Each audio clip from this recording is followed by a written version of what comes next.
Chilling in another world with level 2 super cheat powers, chapter 2. Our MC Banaza just cast a huge purification spell on this forest. Before he cast it though, he got a notification saying that it would consume 1/3 of his HP, which it did, but he got it back instantly, because all his stats are at infinity.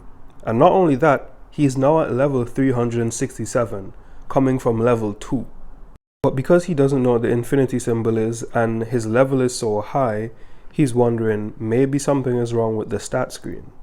Just being able to see your stats is intermediate magic, so he's thinking maybe his magic is so low that it's just not working.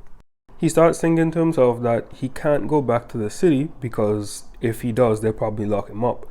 So then he gets a notification that is like, you can shapeshift, you have shapeshift magic. So he's like, I can shapeshift, and then it says select gender. And he is able to turn into a female, and he can pick his height, his body type, body shape, everything, musculature, all that. But he ends up going with this because it's, I guess, closest to how he is, but different enough that no one will recognize him.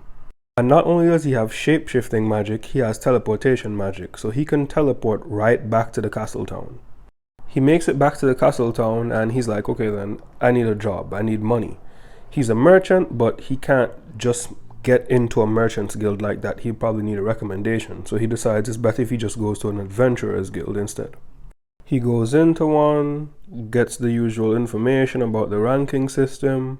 He decides to join up and pays the registration fee, and from paying that fee, he gets a better understanding of how much money he has. Next, he has to pick a name because he can't use his same name, Banaza, so he chooses Fleo, which is his old dog's name. First day on the job, and he runs into this little girl who comes into the guild, and she's asking anyone in the guild to take her to the forest that he just left. And they're all like, nah, it's too expensive and it's basically a waste of time. He steps up and is like, I can take you if you don't mind, and she's like, I can't really pay too much. To which he responds, it doesn't even matter, I've been there and I have teleportation magic, so it's no big deal. And no one believes he has teleportation magic. In fact, a knight stops him and is like, you're shady. Why are you telling lies? Why are you trying to lure away this girl? Then a whole group of girls show up and they're like, oh, he's a pedophile or a kidnapper or a slaver or something, some weirdo. And he's like, wait, hold up, chill, like, I'm dead serious. And then he takes them to the back and shows them, like, I can really use teleportation magic, and he takes them right to the forest. So they make it to the forest and no one suspects him of anything anymore, but they're kind of surprised and they want to know more about him. They all introduce themselves, and the girl is acting a bit strange though. She's like, the forest, it should be full of militium, but it's gone. And he was about to say that he cleared up the whole forest of all the militium, but he gets a notification. You can't tell demons that you can use purification magic. And he's like, huh? You can't tell demons? And that's when the notification system tells him that the girl is actually using transformation magic and her true form is a lupine demon. And that's when everyone else reaches for their weapons and is like, please stand back. He's still trying to figure out what the hell is going on, like he says.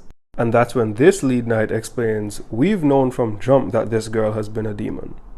And the only reason that Banaza is with them right now is because they thought he was lying about the whole teleportation magic thing, and they would just get him to back off once they explained to him that she was a demon.